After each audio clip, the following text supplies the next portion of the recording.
Hey everybody, it's Sarah again. So I have an update on some things. Um, so as I've talked about before, I've fainted like several times, and so I got the heart monitor put on. Well, it's been about 3 weeks or so, and my results are finally in. I tried to call today, but the heart place where my doctor is getting the results, their computers were down.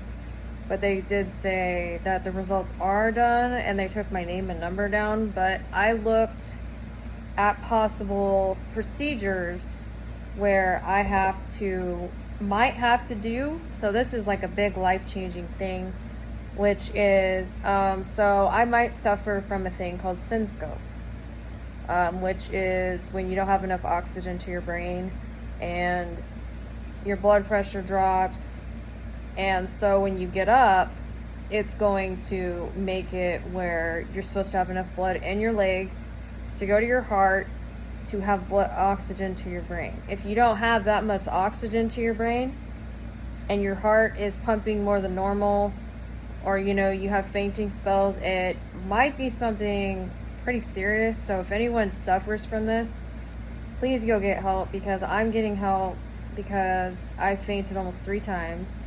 The third time, I knew it was happening. I was like, oh no, I'm gonna faint. I just knew the feeling because I've done it twice.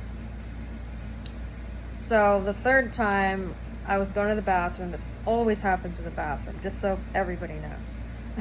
That's where it usually happens for me, and that's where it happens for a lot of people with SynScope.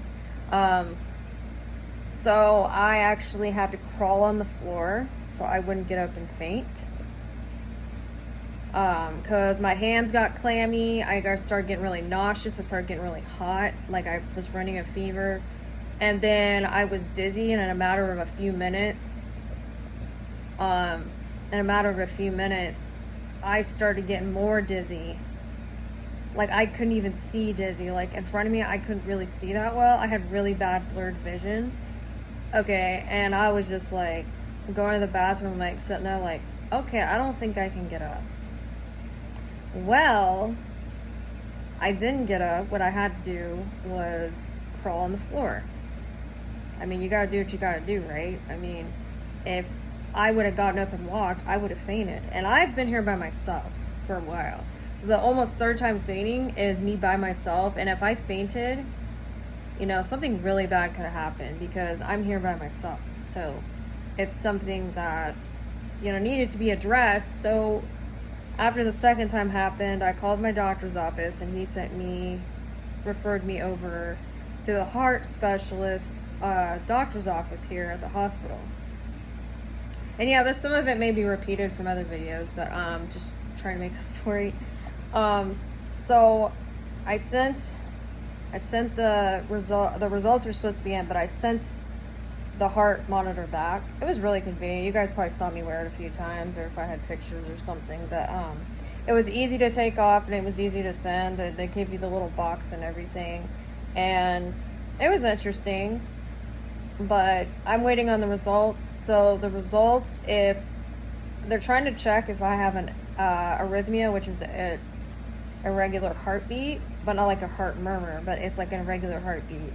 Because what may be happening is I'm not getting enough oxygen through my bloodstream to my brain to be able to not faint, like be able to have enough oxygen for when I get up that I'm not going to fall on the floor. And what I'm scared of is that when I go outside, I'm scared to go outside because that's concrete and it scares me to death. Like it doesn't happen a lot, but like I can tell when it's happening and I don't want to be outside, and then I start feeling like that and I can't go sit down. That's what scares me, because I don't want to hit my head on the concrete. So I try to limit my outside activities, which sucks because then I'm isolated, because I don't want to risk falling outside or just risk falling, period. Now, I've only fainted 2 times, almost 3 times, by that little story I just told you, but in my apartment, on the hardwood floor. Not the carpet, unfortunately. The carpet probably would have saved me better, but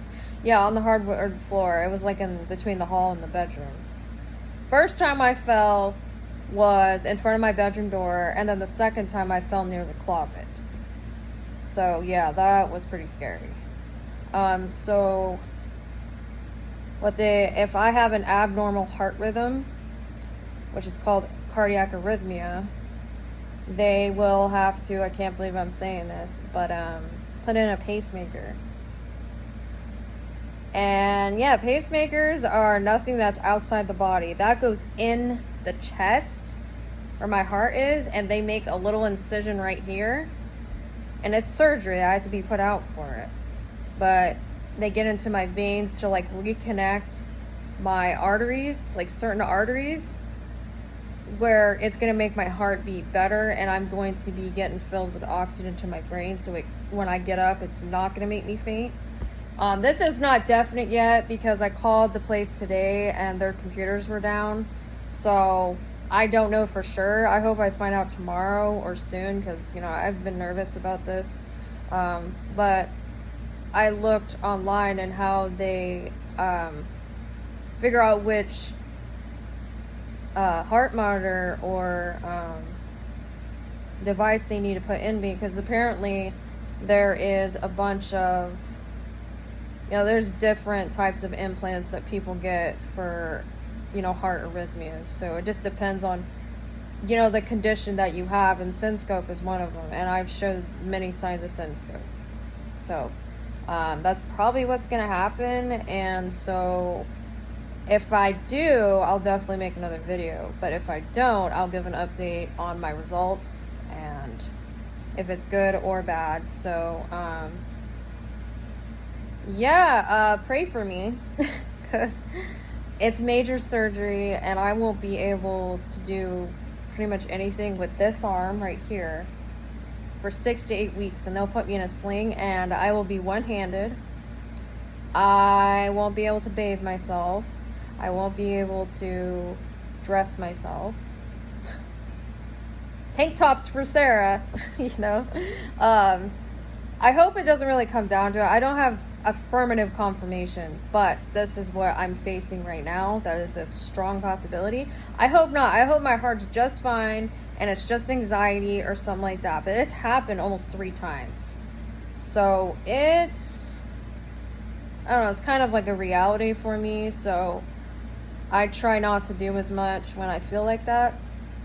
I also drink Gatorade. Gatorade is really good. So if anybody wants to know how to try to help with the Synscope, like manage it, get Gatorade. The electrolytes in it are amazing. It really helps with dehydration, especially if your body cannot absorb water as much. So my body cannot absorb water for anything. Like I drink a glass of water, it doesn't make me feel any better. I drink Gatorade, it makes me feel 100 times better. So there's another, if anyone needs to know that, how to manage it. And obviously don't get up too quick because that's what happens. That's how that happens. It doesn't happen when I'm, you know, sitting down, of course, because, you know, all the blood is going up to my brain because I'm sitting down. But yeah, let's just hope I don't have to do this because it is considered major surgery, even though it's kind of minimally invasive. But, you know, I'm not going to be able to like dress myself or anything. So I have planned, in case this is a thing, that I'm going to be having a few people want to take care of me. I'll either choose one of them or both of them, you know, either one, because I'm going to need help for 6 to 8 weeks if this is done, if I need to get a pacemaker. So yeah, prayers, because yeah, this is going to be a pretty big deal in my life because I don't have that kind of thing, you know, inside me, except for, you know, if it regulates my heart and it saves my life and I can go out and do normal activities and not risk falling or being scared that I'm going to fall, I'd rather just, you know, play it safe until I get the results and just play it safe in general with my life. It could be a life-saving thing for me because having, you know, fainting spells, I didn't start doing that till July of this year and I'm 31. So yeah, And it's just crazy. Like, as I'm getting older, I feel like my health is not as good as it used to be. And I know that when you get older, your health gets, you know, at a certain point. But 31, I feel, is really, really young for these problems. And I do suffer from a lot of other issues. I'm fortunate to be alive, but, adding heart problems to all of this, like, just makes it like a reality for me. And it's crazy, y'all. I just really hope and pray that that's not what's gonna happen, because I don't deal with pain very well. Of course, I'm not gonna feel anything when they do surgery, but I'm gonna feel it after. That's the thing. So, if they can save my life, save my heart, anybody who does this surgery, I hope I make it through, and I hope that it helps my quality of life, and I hope that it makes me, live longer and be able to normalize my life again instead of having a fear of falling, because, that's not a very fun feeling. You want to go out and do something, and how are you supposed to do that when you fear falling on the ground? I feel like it's something that needs to be dealt with. And anybody who may have SensGo, you definitely need to get it checked out, because it's nothing, to play with, especially if you're fainting and you're losing consciousness. And that's what fainting does. You lose consciousness. And that's the thing that scares me, because if I'm losing consciousness even for a second or a minute or 5 minutes, that is enough to wake me up and realize, hey, Sarah, this is real. Like, you need to go get checked out. So I did the first time when I fell. And then he said, if it happens again, let me know. So then it happened again after a really hectic day. And I was just moving stuff. I was, I guess I shouldn't have been doing too much. And then, yeah. So anyway, I will keep you guys updated. I don't know when the results will be back or anything, but when I do have more of an update to make a video, I'll make a video. So yeah, I appreciate you guys watching, and if you could like and subscribe, and maybe share this video with somebody who may be suffering with SensGo, and this may help them pursue getting the answers they need and getting a pacemaker or anything like that. So, alright, thank you guys for watching. Take care. Bye.